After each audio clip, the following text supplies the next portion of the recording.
Voilà, bonjour ou bonsoir selon l'endroit où vous vous trouvez en ce moment ici. Eh bien, la nouvelle est tombée, en tout cas il faut le dire de façon inopinée.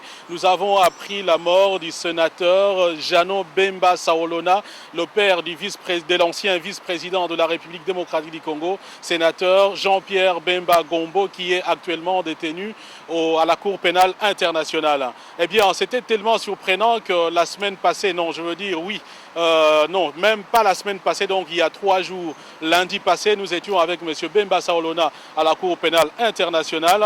Il nous a paru certes fatigué, mais en tout cas en forme. Et d'ailleurs, je vais essayer un peu de vous proposer dans ce petit flash, l'interview qu'il nous a accordée en marge de l'audience des demandes de mise à liberté du sénateur Jean-Pierre Bemba Gombo. Alors, le corps, au moment où je vous parle, se trouve dans la clinique qui est juste derrière nous. D'ailleurs, vous êtes en train de voir les images défiler de cette clinique. En tout cas, au niveau de la famille, personne n'a souhaité s'exprimer. Vous comprenez que le choc a été très violent et aussi de façon surprenante, comme tout le monde peut le comprendre. Mais j'ai avec moi ici des amis de la famille, Saki Sakombi, dont vous comprenez, c'est donc le fils à Sakombi Inongo. Et aussi j'ai Belou Kengo Adondo, ami aussi de la famille. Je ne sais pas quelle pensée vous avez en ce moment ici de monsieur Bemba Saolona et quelles sont en tout cas vos impressions. Tout d'abord, j'aimerais souhaiter mes condoléances à toute la famille Bemba parce que le papa Bemba, c'est un monsieur généreux, c'est un monument qui disparaît. Et pour moi, c'est vraiment un choc énorme. Mais bon, que son âme repose en paix. Alors, Monsieur Belou, pratiquement, Monsieur Bemba Saolona, c'est certainement quelqu'un que vous connaissez. Et quel souvenir vous gardez de la personne? Monsieur Bemba Salona, c'est comme un père pour moi. Parce que ces derniers mois, je les ai partagés avec lui. Tout d'abord, à l'occasion de la campagne menée pour sa campagne qu'il a menée pour le Sénat. J'ai été le rejoindre à Mandaka, où j'ai rejoint également mon père. Tous les deux faisaient campagne. Mon père pour devenir président du Sénat, lui pour devenir sénateur.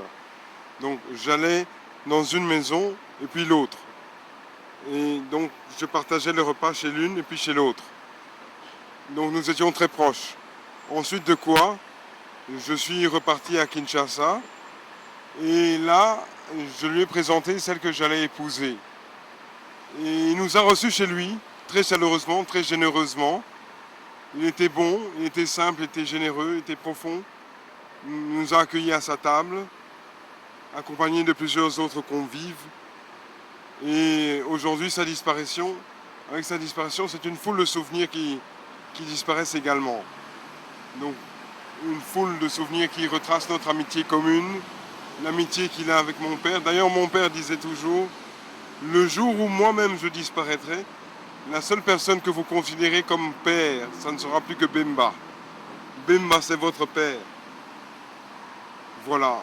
C'est donc, avec sa disparition, c'est comme si c'était un papa qui disparaissait pour moi.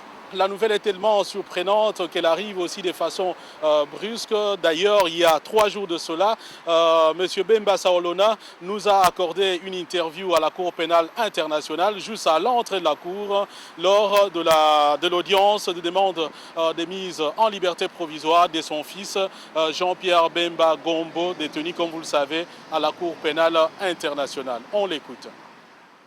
Alors papa et bozali papa ya sénateur Jean-Pierre Bemba lelo tozosenga disons toyena mpona audience ya kosenga liberté provisoire sentiment na bino lelo eza ndenge nini? oyebi ke tosali déplacement omitia na place ya papa bamotema aze nango topesi nyonso na maboko ya nzambe kolo na biso. Confiance ezali to ezali te?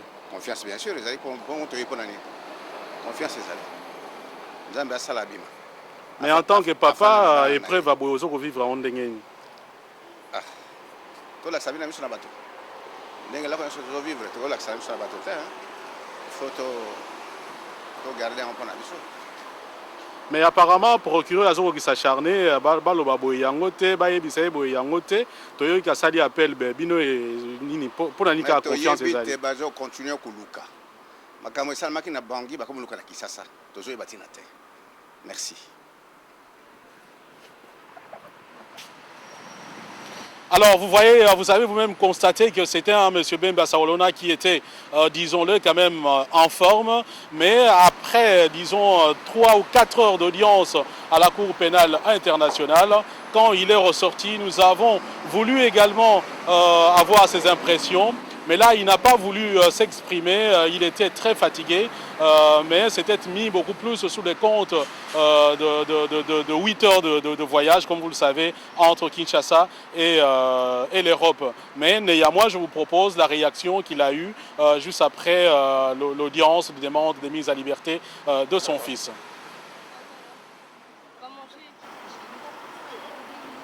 Alors, papa est sorti à audience, confiance, c'est ça, là? Pardon. Papa Il est fatigué. Il est fatigué. Je suis très fatigué. Je suis venu hier à l'avion, on est venu directement ici. Je suis très fatigué. Vous aurez l'occasion de l'interviewer. Et puis il faut risquer de réussir de dire des choses.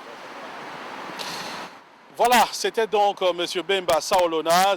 Alors, l'image que je vous propose date de 3 jours seulement et c'est nous qui l'avons en tout cas en exclusivité.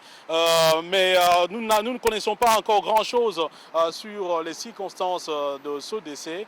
Tout ce qu'on a appris, qu'il a eu un malaise hier donc vers 23 h, quelque chose comme ça. Il a été conduit donc à la clinique Saint-Jean et les médecins n'ont pu rien faire. Je ne sais pas, Monsieur Belou Kengo, est-ce que vous êtes ami de la famille? Oui, est-ce qu'il y a proche. le micro, s'il vous plaît? Donc, Oui, est-ce que proche, vous avez oui. une idée de ce qui va se passer dans les toutes prochaines heures ou les toutes prochaines Écoutez, jours? comme on a annoncé, la suite donc, des funérailles seront annoncées les unes après les autres.